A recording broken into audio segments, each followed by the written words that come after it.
On air 24/7. This is today's News Talk Radio, TNT. And welcome back to the Patrick Henningson Show with me, Basil Valentine, sitting in for Patrick Henningson. And as I said, I'm delighted to be joined for the first time by Andrew Eborn, who is an expert on artificial intelligence and how it's going to be used to manipulate elections.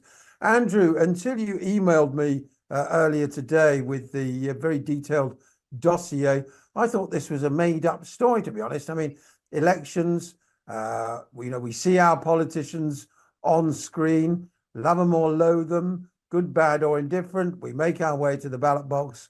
We put an X against the name of the person we want, and then hopefully they count the votes fairly, and that's that. I couldn't see an avenue for AI.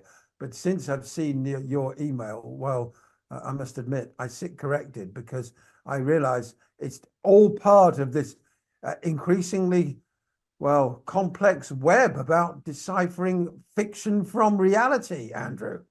Yes, and you're absolutely right, Basil. And as you know, I talk around the world. I present something called Andrew Eborn's Fake or Fact. And we're living in a very diseased information age. We're drowning in a sea of misinformation and disinformation. And it's come at an extraordinary time because there are 2 billion people going to the polls this year, voting in elections around the world. And in 2017, fake news, Colin had that as the phrase of the year, fake news. And last year, the phrase of the year was AI, artificial intelligence. If you combine those, it's a delicious fusion, which gives rise to all sorts of things. They say that the camera never lies. Well, that's perhaps the biggest lie of all. And we had very recently, you might remember the uproar they had about Kate and her photograph. Well, all she was trying to do was to make the photo look as good as possible. What we're talking about with AI is manipulated images.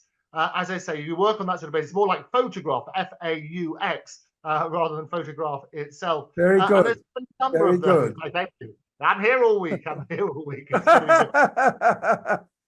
So if you have a look at that sort of stuff, and I've sent you a few examples. I know I've been working the gallery very hard as to what's going to happen. But if you look around the world, politicians have been using, there are 3 sides to it, if you like. There are the altered images, which are photographs which have been adapted in a particular way. And that can either be used by the parties to show the party in a negative light, the politician or a negative light, or can be used in a positive light, sometimes by their supporters. And we had in Slovenia was perhaps the very first election decided by AI, if you like, because just a few hours before the polls closed, an audio recording surfaced, which showed one of the candidates apparently having a conversation about how to rig the election.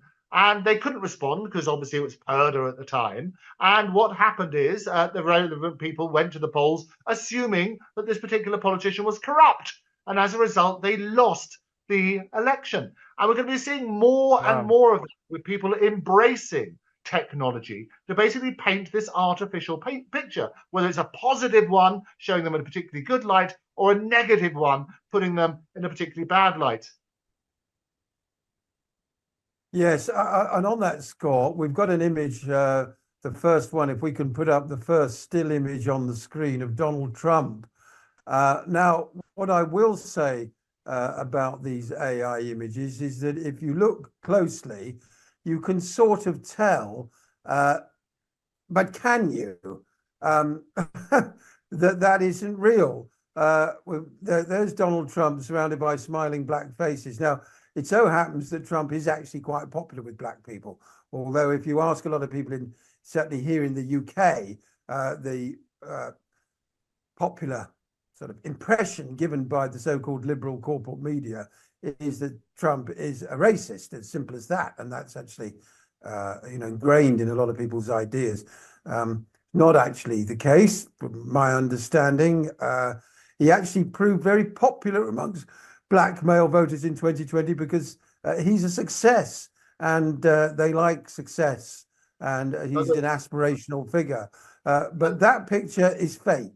Well, that's 100% certainly true. true. So what I've done, Basil, I've given you lots of examples I've sent to your production team as to where that has. The very first one was a Trump arrest, and you can see he was Yes. surrounded by police people. I don't know if we can pull that up. He was Yeah, we surrounded saw by that. Yeah. police one, and what happens? There it is. That's the arrest one. And you're right. If you look very carefully, some of the things are not quite right. So that it's normally the fingers because of the extremities. The hair is not quite right. Some of the relevant. If you drill down into the picture, you can see those slight discrepancies. But that picture was put out, obviously, with the intention of degrading Trump and saying, look, this is what happened with his arrest. It never happened at all like that.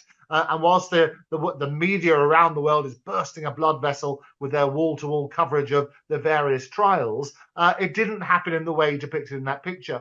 So that was a negative one. The two pictures with him with the black votes is what happened. He realized, and a lot of people realized, his supporters, that in 2020, one of the key elements for Biden's victory was the black vote. So they wanted to show Trump in a positive light. And this was, again, generated by AI. You're quite right to point out that, of course, many people love Donald Trump from all sorts of different sides of America. And there's some who obviously don't. But this particular picture, he wanted to be seen with the black community, is what his supporters were doing. So they did that. And the other one, which is one where they said he pulled up his motorcade and went down with some kids in the hood. And is working on that sort of basis, where they were looking at that sort of principle of bringing him that sort of black voters because he was down in amongst them. But all of those pictures are fake. And I always sort of turn around and say, look, what we need to do in this diseased information age is to question everything. The tools are out there where seeing is no longer believing. You have to turn around and say, well, actually, is it right? And is there supporting evidence to make that make sense? Well, I'm reminded of the famous line from 1984. The party's final command was to not believe your own eyes. If we see an image for the first time of a politician, what are the telltale signs that this could be faked? Or, I mean, it might not even be a politician. It could also be, the result of the apparent result, or what appears to be the result of their policies. Now, one of the turning points in British history was undoubtedly the winter of 1978 to 79, the so-called winter of discontent. I don't know if you'll remember, if you're old enough to remember it, Andrew, when, amongst other things, the bin men went on strike, and so we had piles of rubbish on the streets of Britain. They weren't actually as high as was claimed at the time, Right. even in pre-AI days. But nevertheless, it created a very bad impression for Jim Callaghan, the Prime Minister, who went on to lose the election the following May to Margaret Thatcher, and the rest, as they say, is history. So just as you can put a politician in a positive or unfavorable light, so you can do the same with sort of the results of their policies or lack of them. For example, I've seen footage on social media of the streets of Philadelphia, almost literally littered with human beings in various states of undress and zombification, living on the street, camping on the street. They appear, most of them, to be victims of fentanyl. I mean, it really is a sort of post-apocalyptic scene of urban decay and degradation. Now, there's nothing to stop somebody claiming that is also in New York, using AI to basically say that more of America is infected with this malaise of mass homelessness and drug addiction than is really the case. Do you see what I mean? You can. But no, it's totally right, Basil. And a lot of people are working backwards from the story they want to depict. And there's sufficient information now. And people basically, it's what's happened, why I call it a diseased information age, is what people do. They surround themselves with people who share their prejudices. They read newspapers that confirm those prejudices. They only look at channels that don't question everything. And it used to be said that basically if you read that if you didn't read the newspaper, you're ill-informed, and if you read it, you're misinformed. Well, never has that been truer than in the current state of the world. And we have wars around the world, and as you know, the first casualty in war is the truth. And within a matter of hours of the various invasions and so on and so forth, war breaking out, there were zillions, literally millions of photographs and artificially created depicting particular scenes, some of which came from movies, some of which were miscaptioned because they referred to different wars and so on and so forth. And whilst there were horrendous real images, a lot of the images out there were fake. And what I did throughout the media is take a look at some of those photos, drill down, look at where we can do it. And there are a number of tools within our armory which can help that. Some of which are these what were called reverse image searches. You can have a look at that. You can drag a picture, just as you would put a text into Google. You can drag a picture into Google search, and it will tell you where a particular image originated. And it's very helpful when looking at that sort of side. You also want to get confirmation from peers. Have a look at reliable sources. Watch all the time at TNT, because we're drilled down into that sort of information. And all of those are really, really powerful tools that we have to question everything. Because it is so easy, as I say, just to have your prejudices confirmed. And that's the real problem. Get those independent sources, get different voices so that you can question the narrative and make sure we're not being misled. Who do you think, Andrew, is sort of ultimately behind this? I mean, we all know that political apparatchiks and fixers have been messing around with elections. And of course, these days we have this whole requirement to control and direct the narrative. It's a relatively new term in political analysis. We used to just deal in terms of, truth, fiction, news, policies, issues and policies. But now it's all about narrative. It's all about controlling the flow of information and the direction of thought, so that the chattering classes are herded in a particular way. Things like those fake pictures of Trump we saw, both good and bad.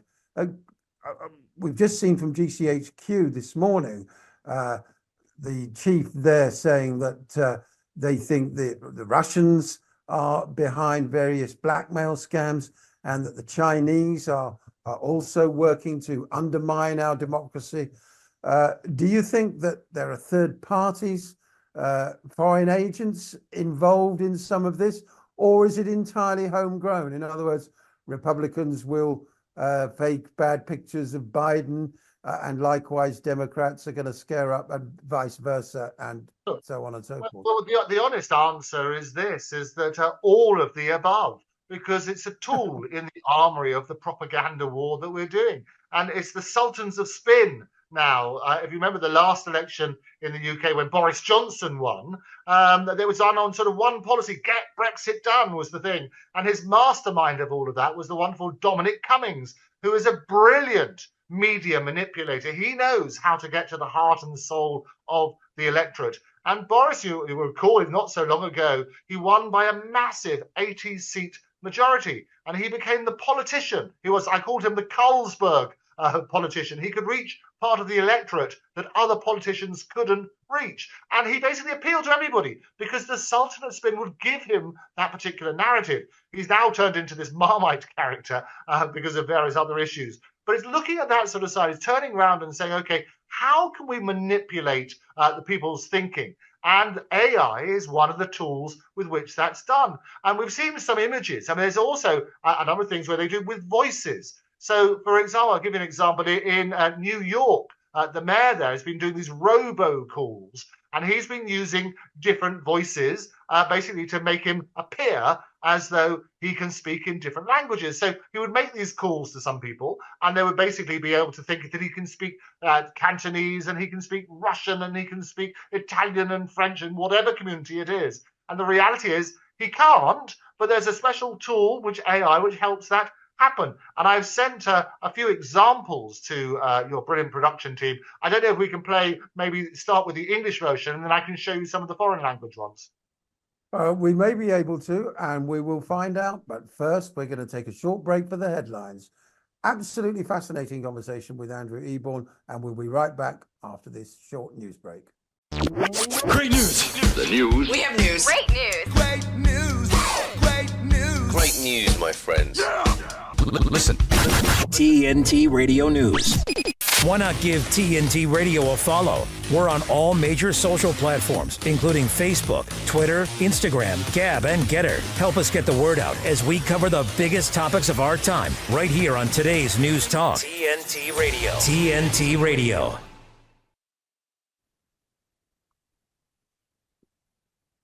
And welcome back to the Patrick Henningson Show with me, Basil Valentine, sitting in for Patrick. Delighted to be joined by Andrew Eborn, talking about how AI is manipulating elections. And that brings up Joe Biden. Now, he's quite capable of making a fool of himself without any artificial intelligence. But this particular clip, which was shared by Kim.com, on the X platform. If we can play that now, I'll get Andrew to talk about it. Let's roll clip one, please, studio.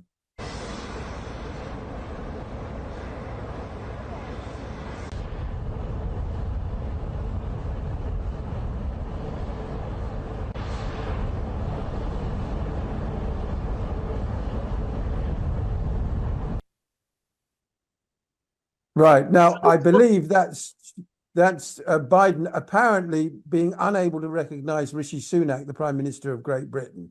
But that didn't actually happen. Well, so what happened there? This is Biden arriving in Dublin, and it seems as though, just to depict Biden as a complete nincompoop, that he wouldn't recognize the Prime Minister of the United Kingdom. So he seems to, because the clip has been edited in a particular way, he seems to be pushing past him and shaking hands with the other person in uniform. In fact, if we've got the original clip, you'll see from that. We haven't. Do we have that? Are we able to play the original clip? No, we haven't got the original clip. No. Don't worry. Well, in the original clip, and search it out, it's on a number of news reports. He does, in fact, greet Rishi Sunak straight away. He can see that sort of stuff. But what's happened is there's that edit from the time. I don't know. Are we able to play the clip again? I can talk you through it and show you where the editing. Okay, yes, we have a look. We play the clip again, so you'll see Biden coming off the plane. So there he is. That all happened. It looks as though he's pushed Rishi Sunak aside and basically just gone to the uniform person. Actually, what happened in the original clip, he was greeted by Biden. Rishi Sunak was greeted by Biden and had a little bit of a conversation before he went to the thing. But the whole idea there is to give the impression that Biden didn't know who Sunak was, and to give the impression, as a result, that Biden was a lesser man. So it's a very easy tool to work on that sort of basis. And I was talking a little bit earlier about the robocalls and what was happening there. And it was used by Eric Adams, the New York mayor, to basically fool the people into thinking he can speak all these different languages. So do check that out. It was all done again by AI. And he's turned around from a positive point of view. He says, well, actually, of course I'm going to use AI because it's a communication means. Yes. And it means that I can touch part of the electorate on that sort of basis. Yes, quite understandable. But am I right in saying, because it's not my specialist area, to be honest, Andrew, if you take a sample of my voice, let's say somebody records me talking on TNT here for 10 minutes, then they can use AI to basically get me saying anything, that you can take the voice print and basically recreate it so that where you could have Basil Valentine saying, jiggery pokery, whatever you like, you can just make things, you can literally put words in people's mouths. Absolutely. And that's exactly the phrase. So you'll remember last year, there was the Hollywood actors strike. And one of the central issues in that was to do with artificial intelligence, because artificial intelligence, I always say it's our greatest human achievement, but potentially our biggest existential threat. And Goldman Sachs have estimated about 300 million jobs will be lost to AI. But the fact is, on the positive side of it, lots of jobs will be replaced as a result of that, and there will be opportunities. So if you see AI as a co-pilot in this sort of situation, it's very, very powerful. But dealing specifically with the voices, absolutely, we can sample your voices and we can basically get all sorts of new speeches done as a result of it. And this was the concern with the actors' strike. They were saying, well, we can record an artist, just do half a day with them in different poses and so on and so forth. And then we'll be able to make up movies anytime, any sort of variation, without ever having to pay the actors again. And a good example of this, a positive side was Bruce Willis, who suffers with aphasia, which means that he can no longer act. But what happened with him is he was commissioned by a Russian telecom company to basically promote their product, and they did an AI version of Bruce Willis. They paid him for it, and as a result of it, he made lots of money, even though he didn't go to the studio himself. And so what we need to look at is the commercial reality. And I talk around the world as Back to the Futurist, because I specialize in that side, Very looking good. at the future. I thank you. We love a good pun. The pun is mightier than the sword, is what we say. So we look at that sort of side, and we basically say, look, well, what is the technology? How can it be used for good? And the Bruce Willis example is exactly that. So if you have a look at that stuff, we had the Eurovision Song Contest. It caused all sorts of controversy, but it shone a spotlight on ABBA, who 50 years ago won with Waterloo. And they showed just up the road from where I am in Regent's Park, not too far away, they showed what's called the Abbatar, the ABBAverse, if you like, where they've done these creations, these holograms of ABBA. That's right. And it looks and feels like the real thing. And we're going to see much more of that with entertainment, where you're using AI, you're using this great technology, but also artists can embrace it to make sure that they can earn money in their sleep and continue to inspire future generations, even though they can sit at home having their cocoa. Yeah, this ability to bring actors back from the dead, quite literally, is extraordinary. I know the Star Wars franchise wanted to revive the late Peter Cushing as the Grand Mufti. They decided in the end not to go through with it. I personally think that's a bit of a shame as a Peter Cushing fan. But really, the possibilities are just literally infinite. I mean, only limited by our imagination. I find it sort of inspiring and scary at the same time, to be perfectly honest. I wonder if some code of ethics is going to be required, legislation, or how on earth this can be kept for, beneficial and creative purposes rather than criminal purposes, or for reasons to defame and, otherwise destroy people's reputations. That's what I'm concerned about, Andrew. No, and you're absolutely right to be concerned. It is terrifying what is possible. And you have a look at those sort of things. So if you give the example of being able to simulate somebody's voice, and you have these calls, and there's been lots of examples where people have lost significant amounts of money because they think there's a relative. So rather than, there used to be the old scam that people get a relative phoning them, or actually sending a text saying, I'm using a different phone because mine's been stolen. Can you send me money? I'm in desperate need. Well, that was bad enough, and that fooled a lot of people. Nowadays, you can have phone calls from somebody who sounds exactly like the person you think it is. And they can tell you, look, this is where they are. They will have information about you, so they can weave that total story. And it's incredibly powerful. Millions upon millions are lost as a result of these frauds. And that's why it's so important, is to understand what the technology can do so that we're prepared for the risks. And just putting people's head in the sand, ostrich-like, if you like, is not good enough. It's incredibly dangerous. And we had last year at Bletchley Park in November, we had the world's very first AI Safety Summit, held at the home of the Enigma Code. Lots of the great and good from the industry, including Elon Musk, flew in to talk about AI, talk about the capabilities, but also to say, actually, we do need safety mechanisms. You've got certain things you shouldn't automate. You shouldn't automate weapons, for example, because there needs to be some sort of stop, if you like, so people don't misunderstand what's happening. Yes, absolutely. The sort of the RoboCop nightmare, really, isn't it? You've been selected by AI for extermination. Yes. And that's the end of that, We're going to take a very short break. We're going to take a very short break now. When we come back, we've got Taylor Swift She's got a role in all this, unsurprisingly. And I also want to get Andrew's perspective on the potential for a November general election here in the UK and what the outcome might be. We'll be right back after this short break. Political commentator and investigative journalist. You're with Patrick Henningsen on today's News Talk Radio, TNT. And welcome back to the Patrick Henningsen Show with me, Basil Valentine, in for Patrick just for tonight. I'm delighted to say I'm joined by Andrew Eborn, and we're discussing all things AI, and in particular, how they relate to the numerous elections around the world this year. The world's biggest democracy, India, over 1 billion people going to the polls. It takes them a month to cast all the votes. Of course, there's the presidential election in the United States. There'll be a general election here in the UK, and also the European Union Parliament elections. But that's basically a talking shop without any power whatsoever. Who does have power these days? Well, a lot of it's with the so-called influencers, a whole new class of people, influencers. One woman got into big trouble in recent days for suggesting that people should eat cake.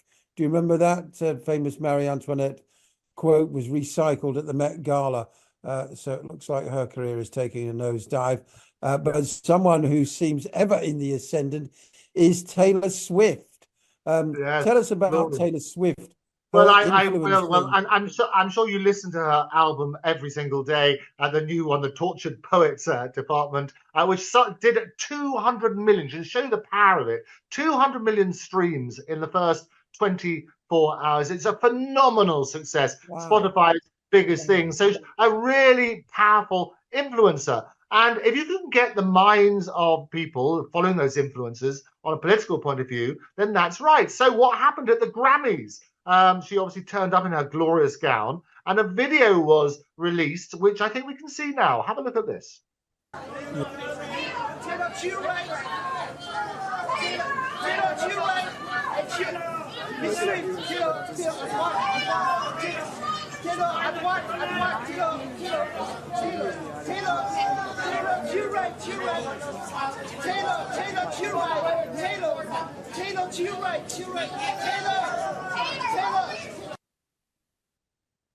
So you can see what happened. She's holding up, apparently, according to that video, she's holding up a huge banner saying Trump won, the Democrats cheated. And you look at that sort of side, and the reality was that didn't happen at all. But it just shows how convincing it can be. That was created by AI, where that was superimposed, that particular banner. And Taylor Swift has traditionally not been involved at all in politics. She got involved on one particular occasion when she talked out against Marsha Blackburn, you may remember, and she called Marsha a Trump in a wig because she was basically sort of saying that she disagreed with a lot of her policies. So if anything, she would be on the other side, but it certainly didn't happen on that basis.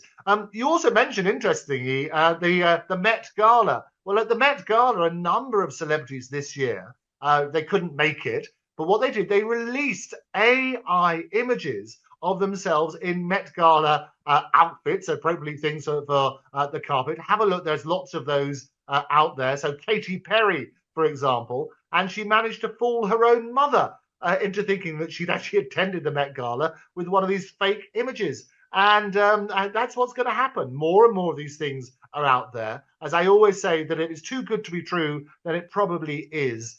So do question everything. Artificial intelligence, well, it's probably got a lot more IQ points than our politicians, certainly on this side of the pond. You know, whether artificial or real, slightly greater brain power would be welcome in the corridors of power, because we do seem to be governed at the moment by a particularly venal and stupid ruling class, Andrew. Behind the scenes, of course, that's where you get the big brains manipulating public opinion. And you referenced Boris Johnson, his unique ability to, well, as you say, you know, that was an old advertising slogan. Heineken refreshes the parts other beers can't reach. We're going back a little bit there, but this year, Rishi Sunak, Keir Starmer, two uniquely unpopular leaders for the main parties. Sunak is underwater by 80 to 20. 80% of the electorate disapprove of the job he's doing, only 20% approve. And Starmer, not much better. He's something like 70-30. He's about minus 40. 70% disapproving of his job, 30% approving. I think those guys are going to need some AI intervention in order to, try and massage their way into power by effectively hoodwinking the British public.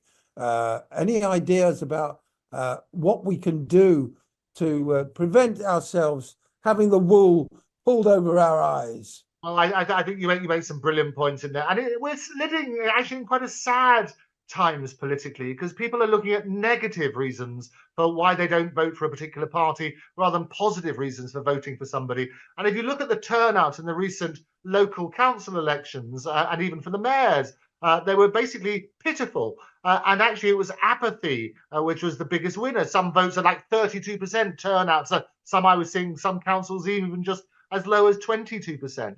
What's going to happen is AI is really powerful for finding solutions. It can basically process information at speeds which we could never have dreamt about previously. And I'll give you an example. We've got problems with the NHS over here. And they did a research in about waiting lists and so on and so forth. And there was a research in the University of California, San Diego. And they basically worked out that chatting to Chat GPT, if you had a problem from a medical point of view, was better than chatting to your GP. And the reason for that, it was more empathetic, it had better language, it had more time to actually provide you with better answers. So that's what we need to do, is each of the problems which affects all of the politicians, they could embrace AI as a co-pilot, if you like, to help find those solutions. So I think there is a power for good. So in addition to all the fake images and fake videos and fake recordings, and I predict there will be several more of those, which is why I unpack those on a regular basis in Andrew Eborn's Fake or Fact, there are some good things to do. We're discovering seismic changes in medicine as a result of using AI. It's processing information. We're basically making the paralyzed able to walk again. There's been great stories about that sort of side. There's been tremendous advances in cancer research and so on and so forth, about prevention, again using AI. And I work with an organization called Science with Soul, which has been looking at basically sharing that information, if you like, how AI can basically disseminate all the data and point out little patterns of behavior, because prevention is better than cure. And if you look at that sort of side, well, hang about, if we can predict early on, early signs of things like Parkinson's and so on and so forth, the sooner we can predict that, then we can basically try and deal with that in a positive way. So I think that should be the message, rather than the negative message that we've had. Let's talk about the great achievements that we can do. And they had a great example. They were talking about Wegovy and Ozempic. You might remember it's all in the pages today about how you can lose weight as a result of this miracle injection. And they say that basically that one drug and one company was responsible for making, I think it was Norway, basically balance their GDP. They were in a profit as a result of tremendous success with that drug. And what Rishi Sunak was saying in his speech was we should be embracing the technology. We should be crowing from the rooftops about our capabilities in artificial intelligence and in science and in creative arts. And that's what we should be doing, punching way above our weight in those areas. And I think looking at a positive message rather than a negative message is the way forward. Sunak said we can expect to see more change in the next 5 years than over the previous 30. But I'm always very dubious of politicians when they talk about change without giving us some clarity about how that intersects with their own vision of a better society. That's the thing. I mean, the word we can have change for good, we can have change for the worse. And I would venture to suggest that a lot of things that have happened in Britain in the last 50 years have changed for the worse. People are always very quick to decry the past. They talk about the 1970s as if it was the worst time in human history, but you could buy a house with a mortgage based on 3 times the annual salary of the average working person. You can forget about anything like that these days. So for all, we had industrial disputes back then, and supposedly we've advanced. Nevertheless, I want to see more specific, concrete suggestions about how change is going to be positive, allied to the ethics and with a vision from politicians about exactly what a better society is going to look like, rather than just talking in these vague terms about we're going to see all this change, absolutely. because people find that scary. Yeah, you're absolutely right. And I've given you several concrete examples which those politicians could cite in virtually any area of industry. And you think, well, 30 years is a long time scale.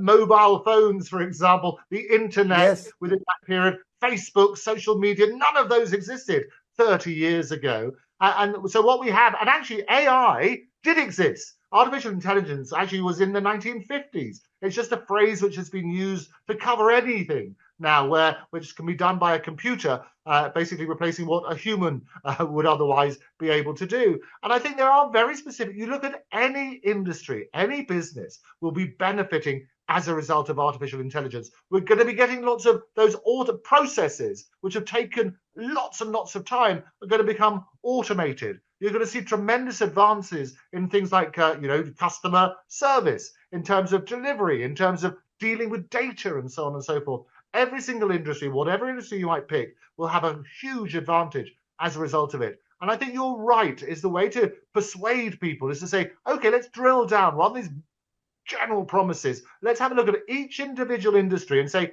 this is the benefit you're going to get as a result of it. And I've given several examples today as to how that can happen. And there are several more. The more we can do on an industry by industry basis, drilling down into that, that's the way you persuade people. And I think what politicians are making the mistake of doing, they think that the electorate are stupid. They're just going to blindly swallow all of this sort of jargon, all these little sound bites. They're not. The electorate are much more intelligent than that. They're now questioning everything, which I would encourage them to do. So absolutely demand specifics, work out what the policy is, and most important, how that's going to be funded. But it's very easy making all these promises. But unless you turn around and say, this is the cost element of it, you're going to have difficulties. It looks like we might have had a bit of a false start with electric vehicles, which, even 18 months, 2 years ago, seemed like a panacea, incredibly fast and, supposedly green and the future, basically. But they're piling up on secondhand dealers' lots. People don't want them. They catch fire. They take a long time to charge. They're still not really as convenient as internal combustion engines. How is AI going to break people's misperceptions about technology? Or is this possibly going to be another false dawn like that? We all know that technology gets obsolete very, very quickly. That's my point. Well, I think the thing is to look at that particular side. When they were inventing these electric cars, you have to work out, well, they need to be powered. And as a result, that's the problem that we have. There isn't sufficient power to do that. So you can only go a certain number of miles. What I would suggest in that area, and it will come about in the automotive side, is what is called dynamic charging. So when you're going along, you're actually charging the car as well. Yes. As you get the appropriate sort of point, so they can look at that sort of side. So no, I think I wrote the book of failure, Andrew Eborn's book of failure. We've got a copy here where we look at lots of great technology in history and the reason that it failed.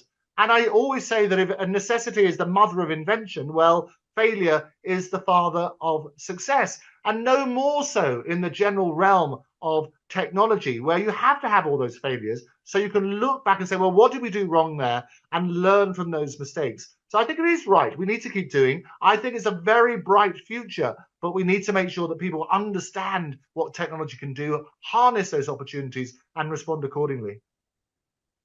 It does seem that the last 6 to 12 months has seen something of a quantum leap, that we've reached a sort of tipping point with technology where the roller coaster is speeding up, for want of a better expression, that AI gives the potential for what's the word I'm looking for?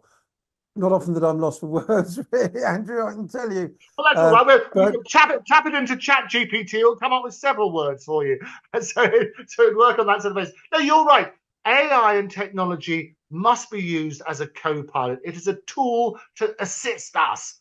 the starting point has to be understanding what the capabilities are of that technology, because by understanding it, that's how we can embrace absolutely. it. What I was trying to say is that computing power has accelerated far quicker than it did in the years from the mid 1990s, let's say up until 5 years ago, that we're now doubling computer power much, much quicker than ever before.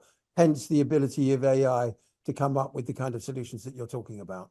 No, that's right. And that's why stocks such as Nvidia and things like that are going through the roof, where you've got computer chips and so on and so forth. So when people stop and think about it and say, well, okay, what do we need in this new digital economy, if you like, to make the whole system work? And as I say before, is that data is the new currency, and people should be incredibly careful what data they give away, because the more that AI and other sources can utilize that data and build a picture of you, the more it's possible to deceive you, and the more it's possible to manipulate your thinking, and also expose you to potential frauds and so on and so forth. So be incredibly careful when you're signing up and giving any information away, and be careful what you post. I always say to everybody, history repeats itself, because we don't learn the lessons from history. And one of the things that people do, they post all the things, and 20 years ago somebody wrote this. Well, I can tell you, everything you've ever written, everything you've ever said, everything you've ever seen, every picture you've ever taken will end up in the hands of those you least want it to. Be prepared for that as well. Yeah, very good point. Andrew, where can people find you other than here on TNT, of course? More platforms than Paddington. I love being on TNT. It's a fantastic home with some brilliant thinking people, which is what I like. You can find me everywhere. It's at Andrew Eborn, at Octopus TV on Twitter. You can go to my website, octopus.tv. Lots of information there. I speak around the world. I'll be coming to a city near you very soon, I hope. Thank you, Andrew Eborn, for that absolutely fascinating expose of AI and its relationship to elections, and indeed every aspect of our reality going forward. Look forward to speaking to you again very soon, Andrew Eborn. Looking forward to it. Thank you.